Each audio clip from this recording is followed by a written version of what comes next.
అందరూ నమస్కారం అండి. Welcome to Yug stock. అందరూ బాగున్నారు కదా? యాక్చువల్‌గా హెచ్-1బీ మంట అయితే బాగా రగులుతూనే ఉంది. ఇంకా ఈమెయిల్స్ వచ్చి వాళ్ళకి వస్తూనే ఉన్నాయి. తర్వాత ఇవాళ మన వ్యూయర్ ఒకతను కూడా వాళ్ళ అబ్బాయికి జనవరి 16థ్ అనుకుంటా. జనవరి 16థ్ అపాయింట్మెంట్ ఉంటే అది నవంబర్ 2026కి పోస్ట్‌పోన్ అయిందని చెప్పేసి ఇంక ఆయన ఎంబటే బయలుదేరి వెనక్కొస్తున్నాడని చెప్పేసి కామెంట్‌లలో మెన్షన్ చేశాడనమాట. మోర్ ఆర్ లెస్ ఎవరైనా సరే ఇండియాలో స్టక్ అయిపోయి మీ అపాయింట్మెంట్లు పోస్ట్‌పోన్ అయ్యి మీకు గనక పాసిబిలిటీ ఉండి వీసా ఇంకా కనీసం 1 వీక్ ఉంది, 10 డేస్ ఉంది అంటే ఏదో ఒక ఫ్లైట్ పట్టుకొని మీరు ఎంత ఖర్చయినా పర్లేదు హ్యాపీగా వెనక్కైతే వచ్చేసేయండి. హెచ్-1బీ అయితే మాత్రం చాలా ఘోరంగా ఉంది పరిస్థితి. ఇప్పుడు ఈ జీఓపీ పార్టీ రిపబ్లికన్స్ ఎవరెవరైతే ఉన్నారో వీళ్ళందరూ చాలా మంది కూడా రీసెంట్‌గా హెచ్-1బీ మీద సో ఇంకా ఒకళ్ళ తర్వాత ఒకళ్ళు సీరియస్‌గా పాస్ చేయండి, అది చేయండి, ఇది చేయండి అని ఇప్పుడు ఇంకొక ఆయన వచ్చేసేసి ఆయన ఏంటంటే ఇండియనలైజ్ చేద్దాం, అసలు కంపెనీస్‌లో ఎవరిని ఇండియన్ వాళ్ళని లేకుండా చేద్దాం అనేసి. సో ఆ డీటెయిల్స్ అన్ని ఈ పర్టికులర్ వీడియోలో మాట్లాడతాను. ఇంకా టాపిక్‌లోకి వెళ్తే జీఓపీ గ్రాండ్ ఓల్డ్ పార్టీ అని ఈ ఎవరెవరైతే రిప్రజెంటేటివ్స్ అంటే ట్రంప్‌కి సంబంధించిన పార్టీ వాళ్ళు ఎవరున్నారో వాళ్ళు సీరియస్‌గా హెచ్-1బీ కంప్లీట్ బ్యాన్ చేసేయండి అని మొదలు పెట్టారు. నేను అప్పుడు ఒక వీడియో పెట్టాను ఒక 1 వీక్ బ్యాక్ అనుకుంటా. మెర్జోరీ టైలర్ అనేటువంటి ఆమె ఒక బిల్ ఇంట్రడ్యూస్ చేస్తా ఉంటుంది. చిప్ రాయ్ అని ఈయన ఒక రిప్రజెంటేటివ్, ఈయన ఒక బిల్ ఇంట్రడ్యూస్ చేశాడు. ఆయన ఏంటి అంటే అసలు కంప్లీట్ పాస్ ఇమిగ్రేషన్, ఎవరు రావద్దు, ఎవరు కంట్రీకి ఎవరు రావద్దు, మొత్తం అంతా మ్యాటర్ అంతా సెటిల్ అయిన తర్వాత అప్పుడు చూద్దాం అని చెప్పి ఈయన కంప్లీట్ ఇమిగ్రేషన్ బ్యాన్ చేయండి అని.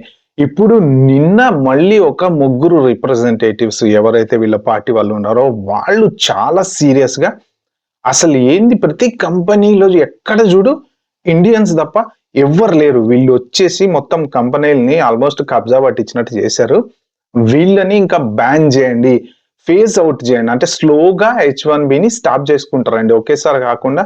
ఇప్పుడు ఈ నెల ఒక స్టేట్, ఈ నెల ఒక స్టేట్ టైప్ లో ఇట్లా ఫేజ్ అవుట్ చేసుకుంటే అసలు కంప్లీట్ హెచ్-1బీని స్టాప్ చేసేద్దాము. ఇంకా అసలు హెచ్-1బీ మీద ఎవరు రావద్దు, లోకల్ అమెరికన్స్ కే జాబులు రావాలి, ఆల్రెడీ వచ్చినోళ్ళు ఉన్నోళ్ళు పక్కన పెడితే కొత్త హెచ్-1బీలు రావద్దు, వీళ్ళని కూడా స్లోగా ఫేజ్ అవుట్ చేస్తా పంపించేసేయండి అని చెప్పేసి ఆమె చెప్పింది అనమాట. So Texas representative Beth Van Duyne అని ఈమె పేరు. సో ఈమె చాలా సీరియస్ కామెంట్స్ అనేది చేసింది అనమాట ఈ కన్జర్వేటివ్ ఎంపీస్ తో మాట్లాడుకుంటా.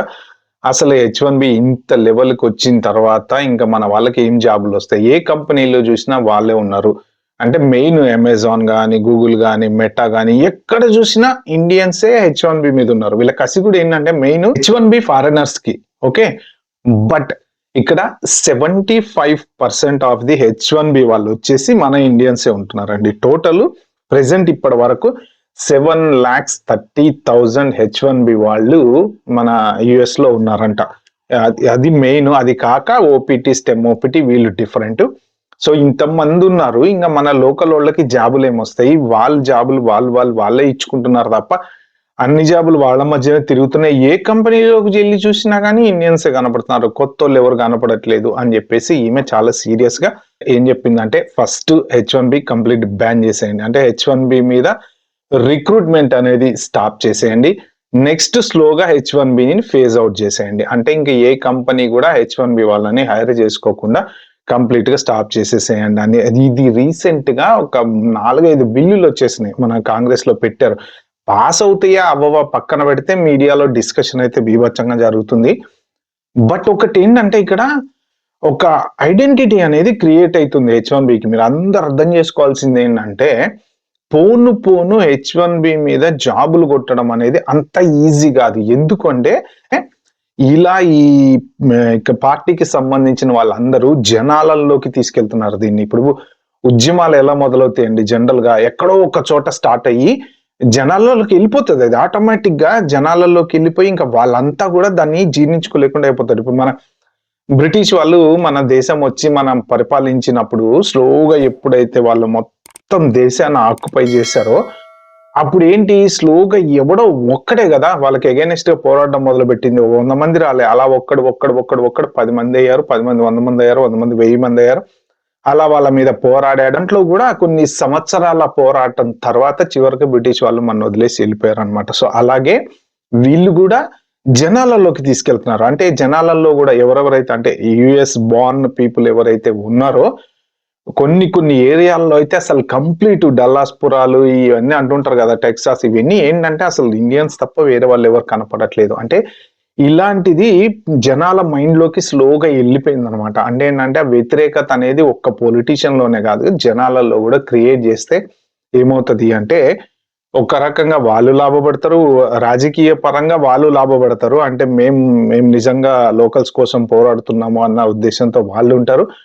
At the same time locals కి జాబ్ రావట్లేదు అన్న మాట అయితే వాస్తవం. ఎందుకు అంటే ఆబ్వియస్లీ కంపెనీలన్నిట్లో ఇంక మనోళ్ళు మొత్తం నిండిపోయారు.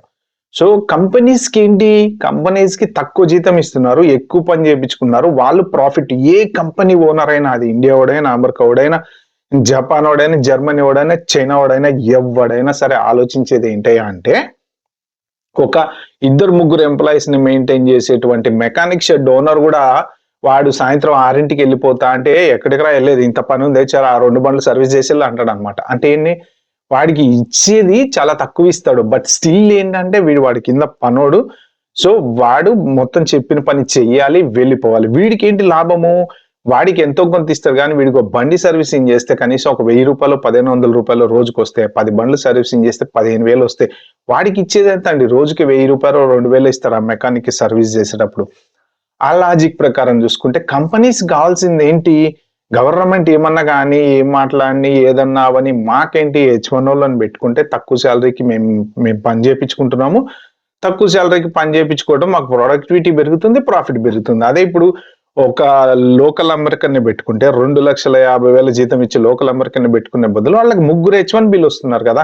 అంటే ఇప్పుడు ముగ్గురి ప్రొడక్టివిటీ ఈక్వల్స్ టు 1, వీడి 9 to 5 వెళ్ళిపోతాడు, వీళ్ళు 9 to 8 పని ఏమన్నా చేస్తారు.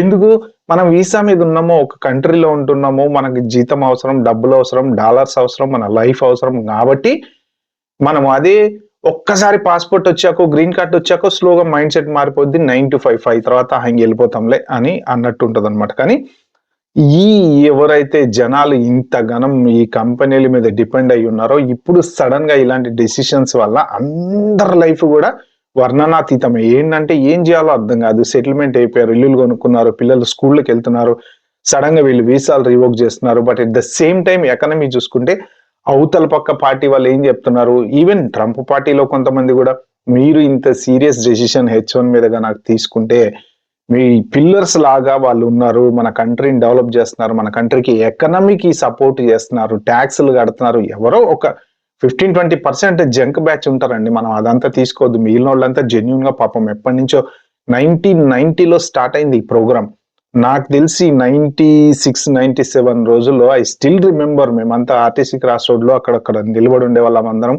ఒరాకిల్ అనే ఇన్స్టిట్యూట్ ఉంది, అప్పటి వాళ్ళు ఎవరన్నా గనక నా వీడియోలు చూస్తే వాళ్ళు ఈజీ గుర్తుపడతారు. ఒరాకిల్ ఇన్స్టిట్యూట్ దగ్గర ఒరాకిల్ నేర్చుకోవటం, ఎవరో ఒకళ్ళు అమెరికా నుంచి టెలిఫోన్ లో ఫోన్ ఇంటర్వ్యూ చేయటం, జంప్, ఒరాకిల్ నేర్చుకోవటం, జంప్, ఒరాకిల్ నేర్చుకోవటం, జంప్. చిన్నగా SAP ఇన్స్టిట్యూట్, నేను వీటన్నిటికీ నెట్వర్కింగ్ చేసాను కాబట్టి నాకు తెలుసు. SAP ఇన్స్టిట్యూట్ స్టార్ట్ అయింది. SAP ఇన్స్టిట్యూట్ లో SAP నేర్చుకోవటం, అమెరికా జంప్. SAP ఒక్కడు వెళ్ళిపోతే వాడి ఇంకోటికి వెళ్ళిన వాళ్ళందరూ కూడా చక్కగా నీట్ గా మంచిగా జాబులు చేసుకున్నారు, సెటిల్ అయ్యారు, ఒక లైఫ్ మంచిగా లీడ్ చేసుకుంటూ వచ్చారు. కానీ రీసెంట్ గా ఏమైపోయిందంటే అది ఓవర్ అయిపోయింది.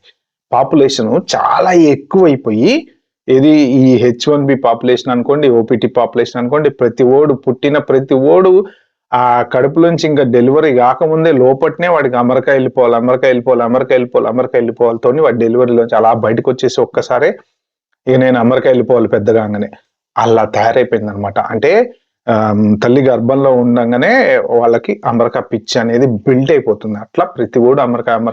ఇప్పటికీ పెట్రోల్ బంకులలో గానీ వాటిలలో గానీ ప్రతి చోట వాళ్ళ లోకల్ వాళ్ళకి రావాల్సిన జాబులు కూడా వీళ్ళు OPT వాళ్ళు, స్టూడెంట్లో, లేకపోతే వీళ్ళు ఇల్లీగల్లో చేస్తుంటే లోకల్ వాళ్ళలో కసి అనేది రేగింది. కాబట్టి ఇది సాచురేషన్ పాయింట్కి వచ్చింది.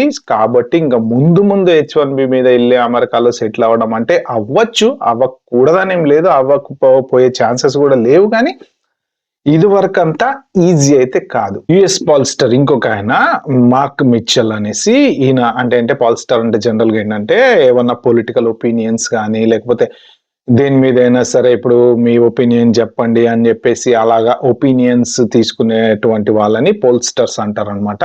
జనరల్ గా conducting a polls for a poll అంటే ఎలక్షన్ పోల్స్ కాదు, మామూలుగా ఏదైనా ఇప్పుడు జనరల్ ఒక టాపిక్ మీద. సో ఈయన ఏంటంటే ఈయన ఏమట ఒక కంపెనీ పెట్టేసి కంపెనీ ద్వారా ఇప్పుడు ఏ కన్సల్టెంట్లు ఉంటారు కదా, కన్సల్టెంట్లు మన ఇండియన్ H1B వాళ్ళని ఎలాగైతే పంపిస్తున్నారో అలాగా ఈయన ఒక కంపెనీ పెట్టేసి మొత్తం అన్ని పెద్ద పెద్ద కంపెనీలన్నీ ఇండియనైజ్ చేయాలంట. ఇండియనైజ్ అంటే ఏంటంటే ఇక ఇండియన్స్ అనే వాళ్ళు ఎక్కడ ఉండకూడదు, మొత్తం అమెరికన్సే ఉండాలన్నమాట. అది ఈయన లైఫ్ టైం ఎయిమ్ అంట. ఎందుకంటే ఈయనకు కూడా ఎక్కడ చూసినా కూడా ఇంకా ఇండియన్స్ అయిపోయారు, ప్రతి కంపెనీస్ అన్ని ఇండియన్స్ అయిపోయారు. కాబట్టి నా లైఫ్ టైం ఎయిమ్, నేను కావాలంటే ఈ కంపెనీస్కి హెల్ప్ చేస్తా, ఒక కన్సల్టెన్సీ పెడతా, అందరిని నేను మొత్తం లోకల్ యునైటెడ్ స్టేట్స్ వాళ్ళందరినీ నేను వీళ్ళకి సప్లై చేస్తా. సప్లై ఇన్ ద సెన్స్ అదే జాబులు పడితే లోకల్లో తీసుకొని స్లోగా మనం ఇండియనైజ్ చేద్దాం అని చెప్పి ఈయన మొన్న ఒక 1 వీక్ 10 days అవుతుంది అనుకుంటా, ఈయన కూడా ఎక్స్పోస్ లో ఒక మెసేజ్ పెట్టి ఎక్కడో పాడ్కాస్ట్ లోనో ఎక్కడో మాట్లాడితే అది ఒక న్యూస్ పెద్ద రచ్చ అయిపోయింది. సో మొత్తానికి H1Bకి అగైనెస్ట్ గా ఉన్నారు అందరూ.